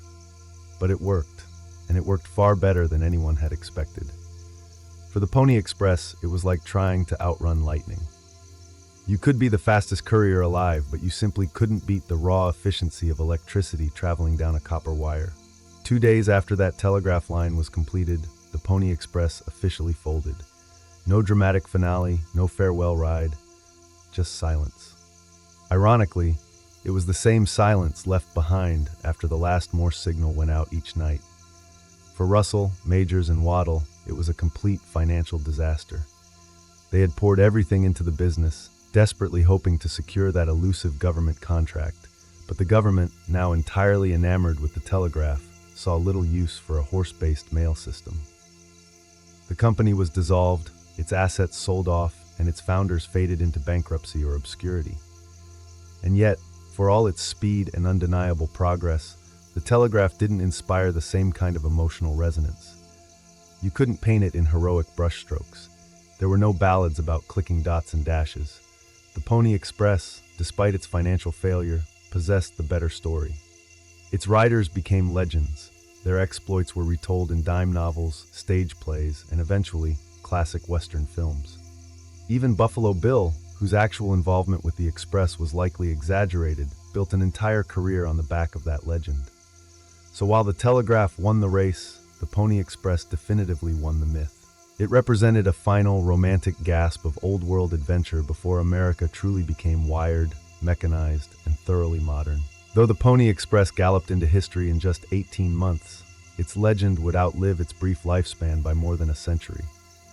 Almost immediately after its shutdown, writers, journalists, and showmen began transforming it into a powerful myth, a romantic tale of immense danger, incredible speed, and rugged American spirit. The truth was already impressive, but for the public, truth wasn't enough. They yearned for something larger than life. So stories began to stretch. Riders were said to outrun native raiders, miraculously leap across canyons, and survive days without water. Historians might have raised an eyebrow, but readers? They eagerly bought the dime novels by the wagon load. No one capitalized on this burgeoning myth better than William Buffalo Bill Cody. Though his actual time with the Pony Express remains murky, if it happened at all, Cody recognized a profound opportunity. In his wildly popular Traveling Wild West show, Cody dramatically reenacted thrilling Pony Express rides before cheering crowds across both Europe and the United States. Children grew up idolizing the iconic image of the lone rider bravely facing the wilderness, a sack of urgent letters slung across his back. By the late 19th century, the Pony Express had transcended its identity as a mere failed mail service. It had become a national symbol of frontier bravery, of manifest destiny, of a bygone era when a single teenager on a Mustang could seemingly carry the weight of the nation's communication on his slender shoulders.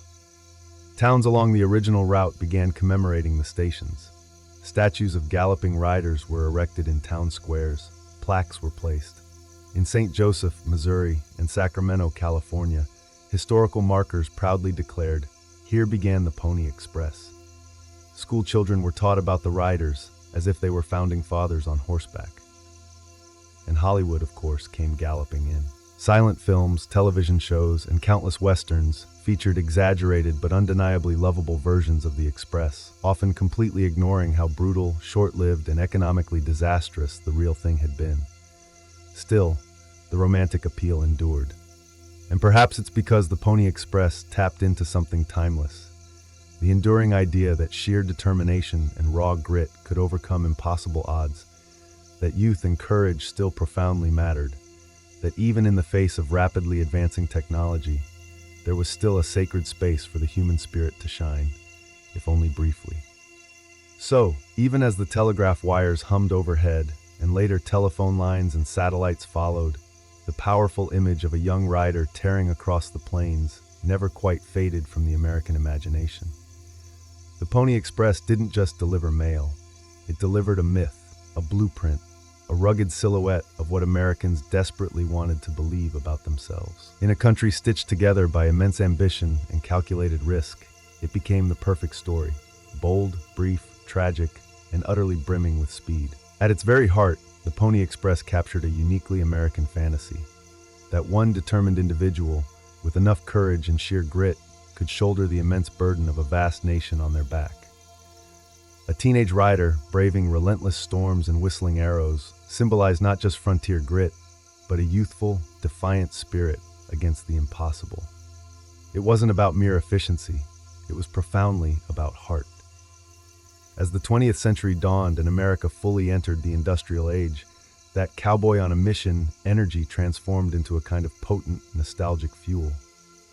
Railroads might have eventually spanned the entire continent, and telegraphs might have connected distant cities in milliseconds, but those machines, it was felt, somehow lacked soul. The Pony Express was the last time communication felt truly human, urgently personal, and genuinely heroic. It was the final romantic gasp before impersonal wires and gears replaced muscle and raw sweat. Politically, the story of the Pony Express also proved remarkably convenient. It painted the relentless expansion westward as noble and exhilarating, rather than the often messy, violent, or exploitative reality. Schoolbooks frequently taught it as a triumph of courage, not as a complex story of risky capital investment or deep conflict with indigenous peoples. In this way, the Pony Express effectively helped launder the more uncomfortable parts of American expansion into a feel-good national narrative. A teenager galloping through the desert is inherently easier to celebrate than a land dispute or a bankrupt freight company. Still, that doesn't diminish its profound impact. It definitively proved that the vast West could be connected, that immense distance could be conquered. And even though the Express ultimately failed financially, it helped pave the way, both literally and figuratively, for the crucial infrastructure that would follow: the telegraph, the railroad, and eventually the transcontinental highway. In a way, the Express was America's awkward teenage phase. Bold ideas, clumsy execution, high ideals, and a few broken bones along the way. It was a short-lived miracle that powerfully set the stage for something far bigger.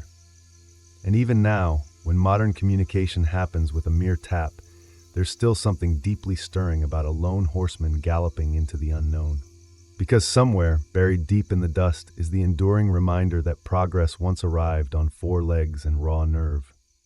On October 26, 1861, just 2 days after the transcontinental telegraph line officially went live, the last Pony Express rider galloped into Sacramento. There were no celebratory fireworks, no grand farewell parade, just a quiet, unassuming end to one of the boldest communication experiments in American history. It was over, just like that. But that final ride was not a failure. In fact, it was a profound victory lap. The Express had fulfilled its critical mission. It had definitively proven that a country as wide and wild as the United States could be connected swiftly, reliably, and with remarkable human tenacity. Even though it was quickly supplanted by the rapid flicker of telegraph signals, the Pony Express had set an indelible standard. Urgency, bravery, and daring could still profoundly matter, even in a world increasingly dominated by wires and machines. In the decades that followed, the Pony Express became almost mythological.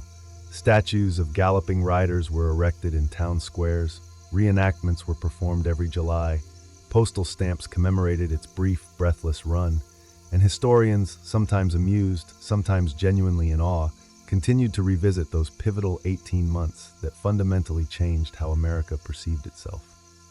It's easy to forget how incredibly fragile the entire undertaking was.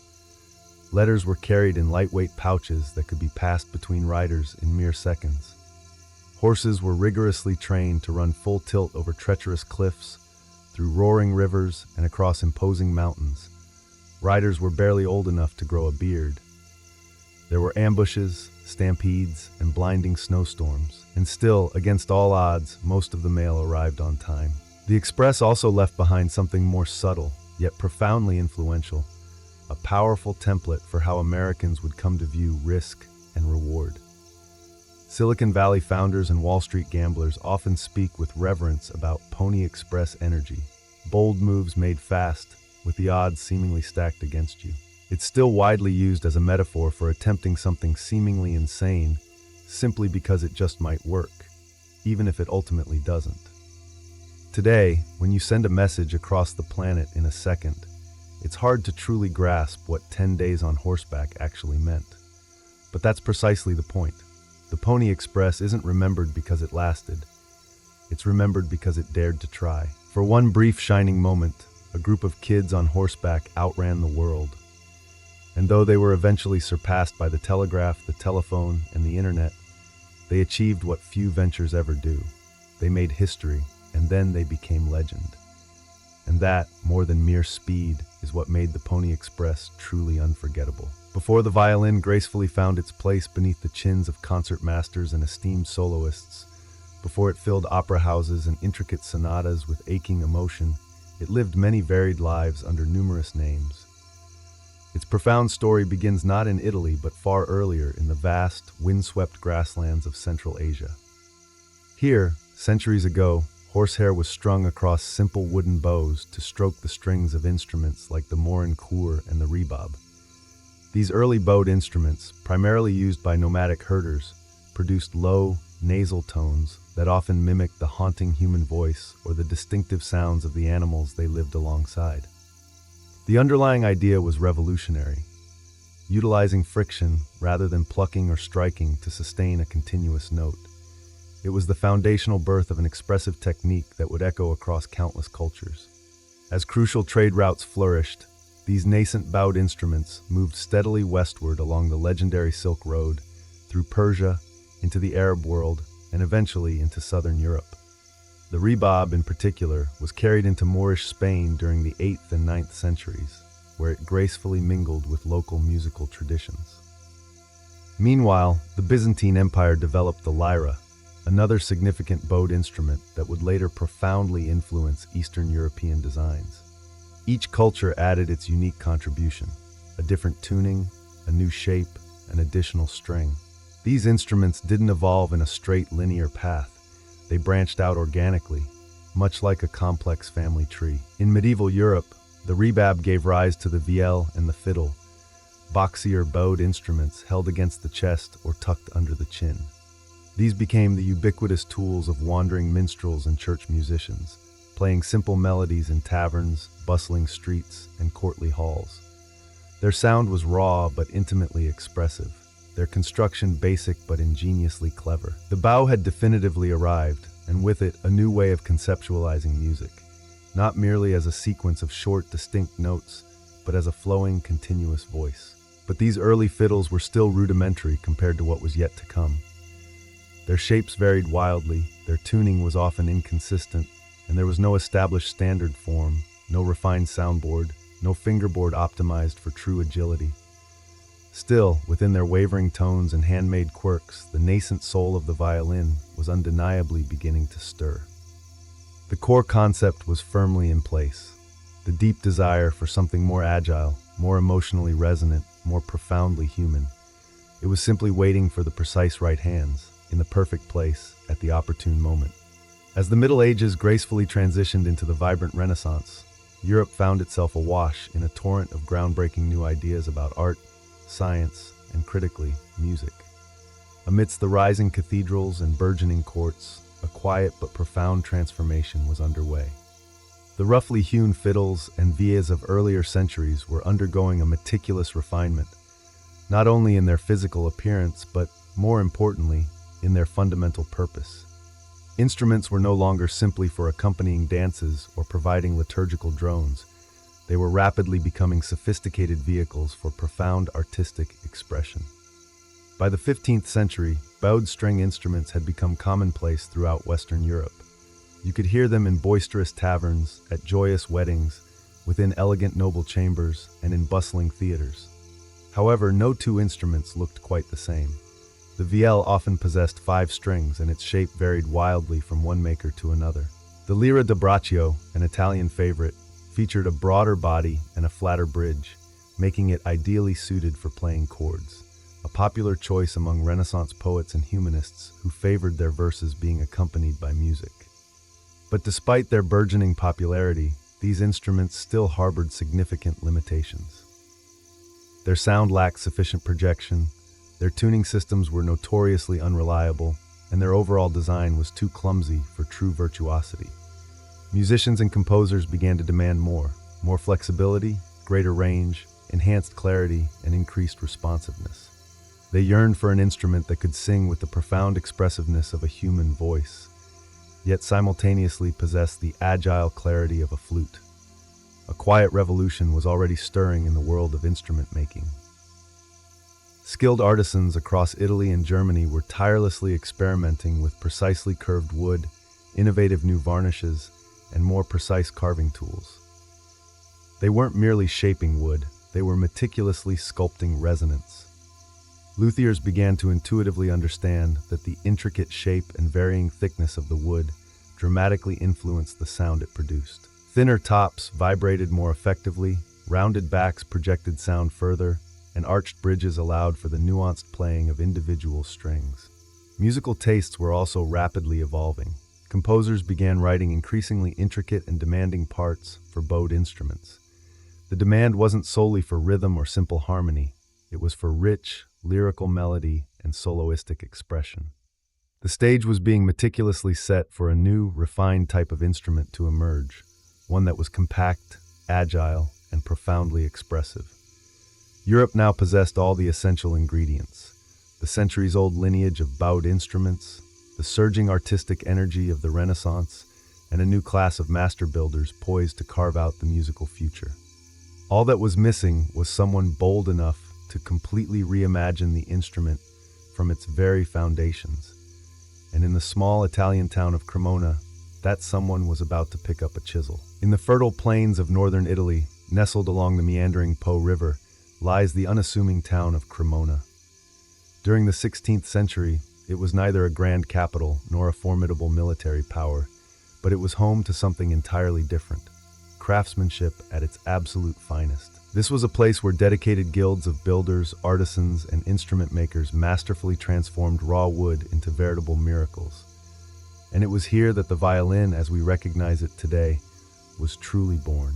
At the very epicenter of this quiet revolution stood Andrea Amati, a master luthier whose groundbreaking innovations would come to define an entire family of instruments.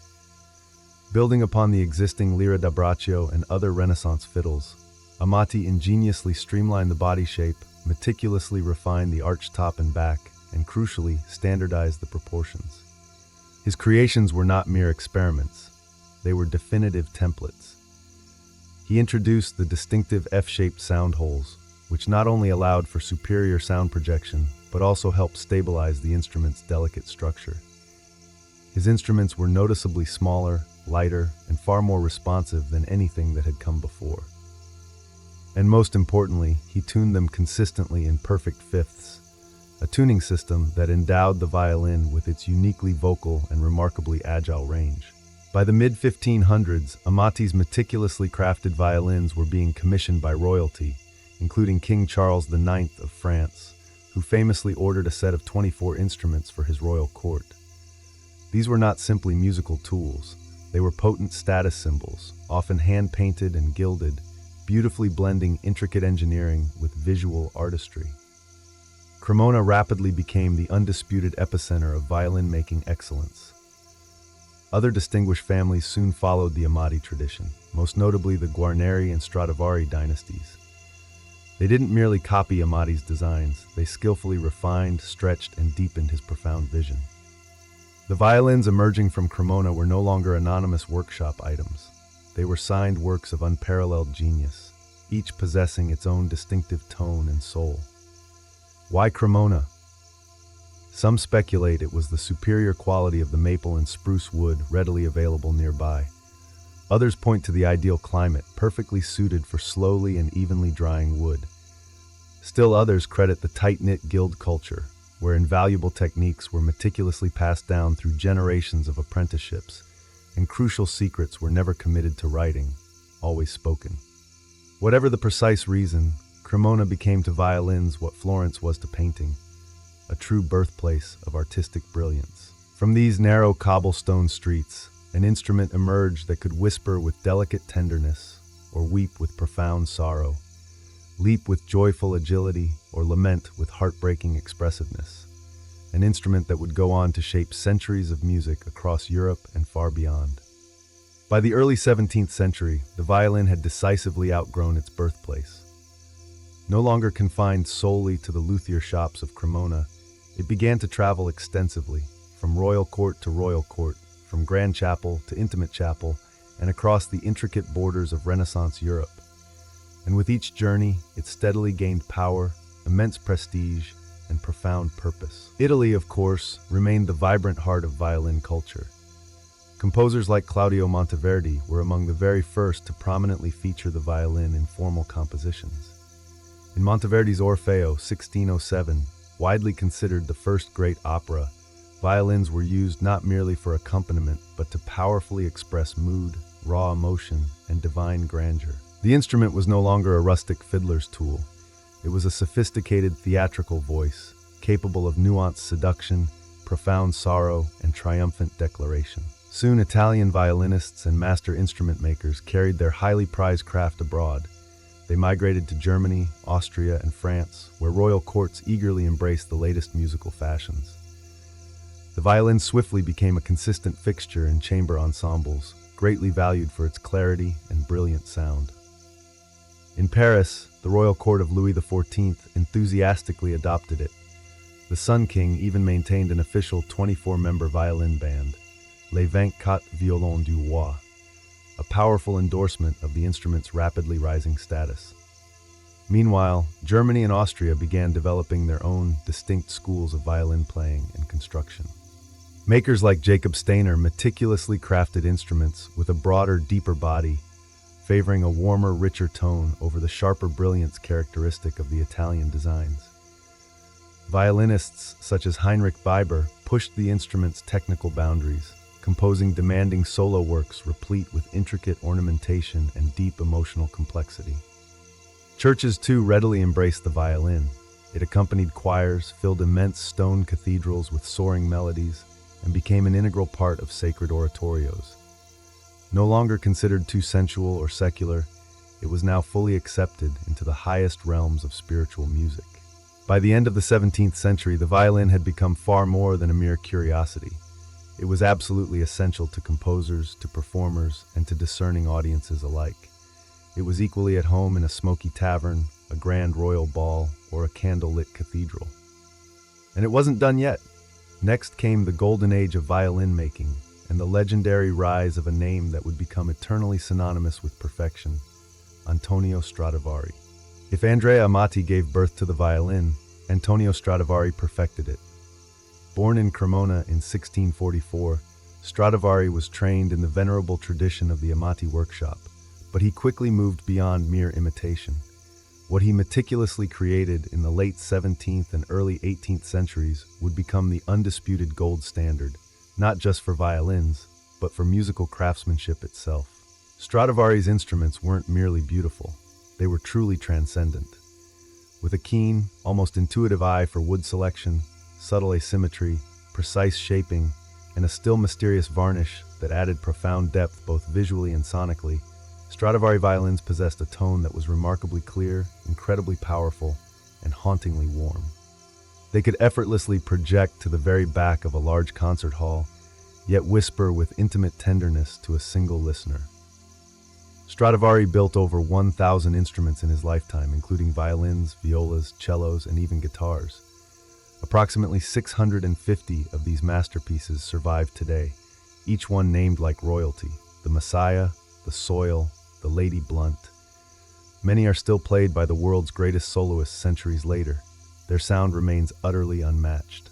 Some scientists have painstakingly tried to unlock the Stradivarius secret by scanning the wood, analyzing the varnish, or meticulously modeling the acoustics. But the truth is, no one can fully replicate what he achieved. What made his work so exceptionally unique? Part of it was undoubtedly the wood: slow-growing alpine spruce for the top plate and richly flamed maple for the back, all aged to near perfection. But much of it was Stradivari's meticulous, almost imperceptible adjustments, minute alterations to thickness, arching, and shape that endowed each instrument with its unique, profound character. During his lifetime, Stradivari's fame spread far beyond Cremona. Kings, dukes, and virtuosos eagerly sought his instruments. His workshop became legendary. Even after his death in 1737, musicians regarded a Stradivarius as the ultimate prize, a tool so exquisitely responsive it felt almost alive. Stradivari wasn't the sole great luthier of his time. The Guarneri family, especially Giuseppe Guarneri del Gesù, produced violins with darker, more aggressive tones, favored by firebrand soloists like Paganini. But Stradivari's name endured as a true myth, his instruments revered like relics from a divine era of sound making. The golden age of violin making had reached its zenith, and from this point forward, the violin would transition from the hands of its legendary makers to the grand stage, ushering in the era of virtuosos who would stretch it and the human spirit to its absolute limits. By the 18th century, the violin had fully evolved from a mere supporting voice into a commanding starring role.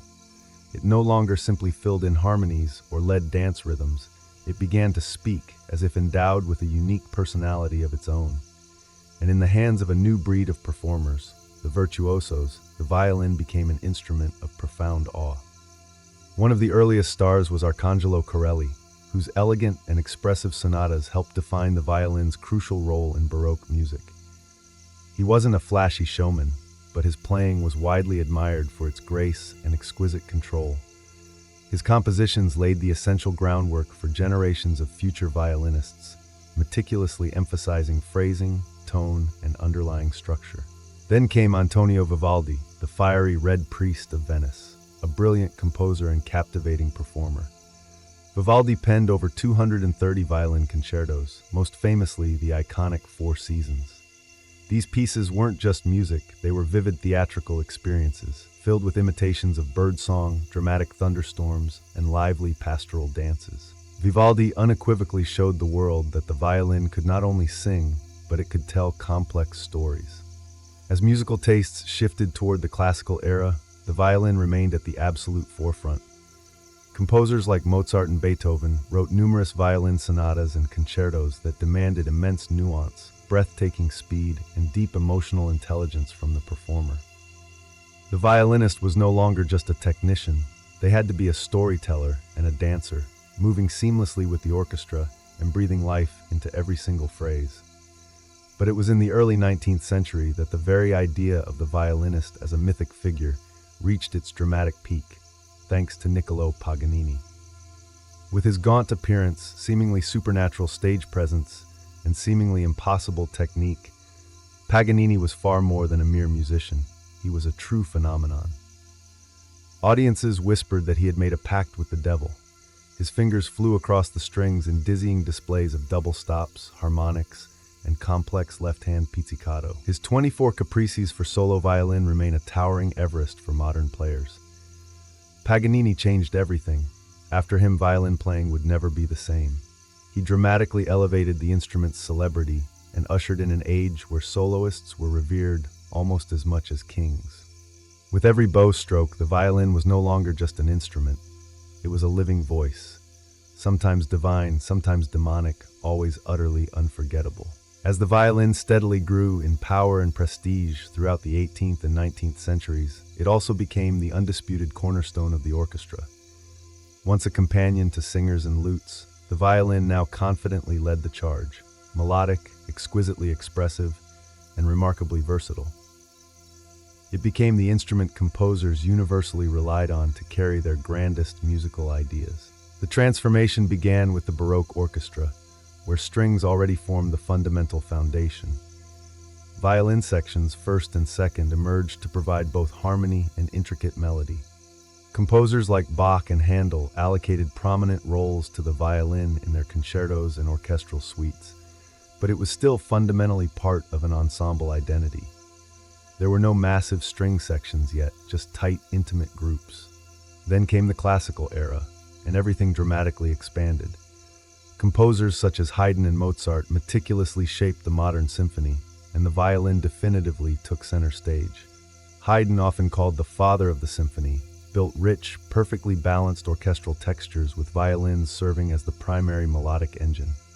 Mozart ventured further, giving violins delicate, soaring lines and treating them with remarkable tenderness and agility in his symphonies.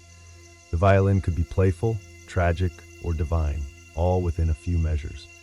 But it was Beethoven who truly transformed the orchestra. He dramatically expanded its size, deepened its emotional range, and placed unprecedented demands on every section, especially the strings. The first violins frequently carried the primary themes, while the second violins played crucial harmonic and rhythmic roles. No longer mere background players, they were now the eloquent narrators of symphonic drama. By the Romantic era, orchestras had ballooned significantly in size, and the violin was unequivocally king. Brahms, Tchaikovsky, Dvorak, and others bestowed upon the violin lush, expansive melodies and heroic passages, both in symphonies and concertos. The orchestral violinist had to master profound nuance, incredible endurance, and meticulous ensemble coordination, all while keeping pace with rapidly evolving musical complexity. Conductors, too, began relying heavily on the concertmaster, the lead violinist, not just to lead their section, but to bridge the crucial gap between conductor and orchestra. In many respects, the concertmaster became second in command, responsible for tuning, bowings, and setting the overall tone for the entire ensemble. From intimate chamber groups to massive 100-piece orchestras, the violin had intricately woven itself into the very DNA of Western art music. It wasn't just an instrument anymore. It was the expressive voice of the symphony itself. By the 20th century, the violin had long since conquered Europe's grand concert halls, but its remarkable journey was far from complete. No longer confined to the symphony or opera pit, the violin began to boldly cross borders and genres, weaving its distinctive voice into cultures far beyond its original Italian roots. In Eastern Europe, the violin had already assumed a vibrant, expressive role in Romani, gypsy music long before it was ever prominently featured in Tchaikovsky or Brahms. In Romani hands, the violin danced, cried, and dazzled with virtuosic flourishes and heartbreaking melodies. It became a voice of both resistance and celebration, passed down through rich oral tradition rather than formal conservatory instruction. Across the Atlantic, the violin transformed again, becoming the fiddle in American folk, Appalachian, and bluegrass music. Here, the violin shed its aristocratic clothing and adopted worn boots. It became a communal instrument, leading lively barn dances and telling intricate stories through reels and jigs. Its style also shifted. Quick, rhythmic bowing, open tunings, and spontaneous improvisation took center stage. In India, the violin found an entirely new identity, expertly adapted into Carnatic and Hindustani classical music.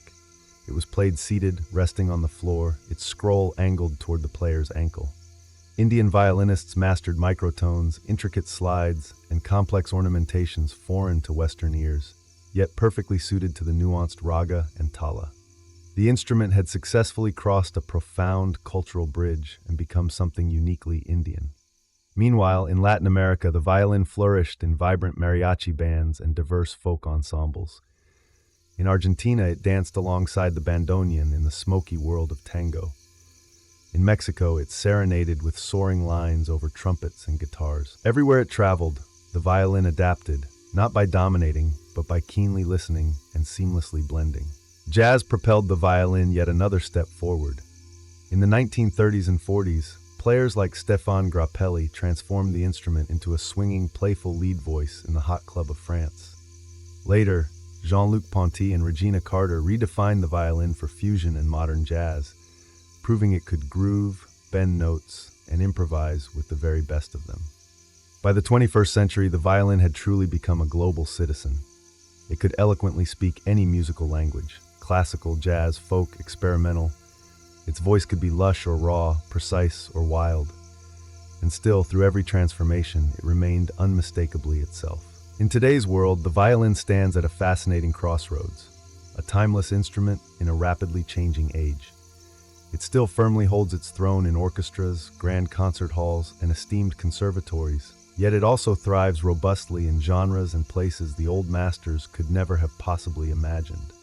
Its voice, haunting, profoundly human, endlessly adaptable, continues to echo across continents and diverse cultures. In classical music, the violin remains absolutely essential. Young prodigies dazzle on global stages, performing concertos composed centuries ago with fresh emotion and breathtaking technical brilliance. International competitions like the Queen Elizabeth or the Menuhin launch careers and keep the classical tradition vibrantly alive and fiercely competitive. But there's a significant shift occurring. More players are actively challenging tradition, pushing the very boundaries of what the violin can be. Contemporary composers are writing for the violin in innovative new ways, employing extended techniques, electronics, loops, and non-Western tunings. The violin isn't just singing anymore. It's scratching, whispering, shrieking, tapping. It can mimic machines, birds, or pure chaos in the hands of boundary pushers like Hilary Hahn, Patricia Kopachinskaja, and Curtis Stewart. The violin becomes a laboratory of sound. Meanwhile, technology is fundamentally reshaping how we interact with the instrument. Electric violins, once a novelty, are now commonplace in pop, rock, and experimental music. Artists like Lindsey Stirling seamlessly blend choreography, EDM, and cinematic themes into viral violin performances that reach millions online. A powerful reminder that the instrument's appeal isn't just sonic, it's visual, emotional, and deeply personal. Education, too, is rapidly evolving.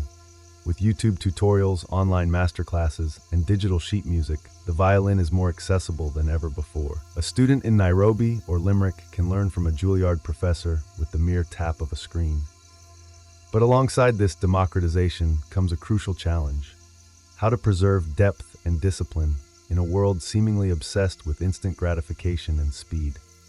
Still, through all the noise, the violin endures. Why? Because it is and always has been a profound extension of the human voice. It cries as we do. It sings as we wish we could. And whether it's played on a creaky stage, a bustling subway platform, or in front of 10 million online subscribers, the violin still possesses the extraordinary power to stop time, if only for a fleeting moment. Delicate yet defiant, ancient yet endlessly evolving, the violin isn't just an instrument, it's a living storyteller. And its captivating story is still being written.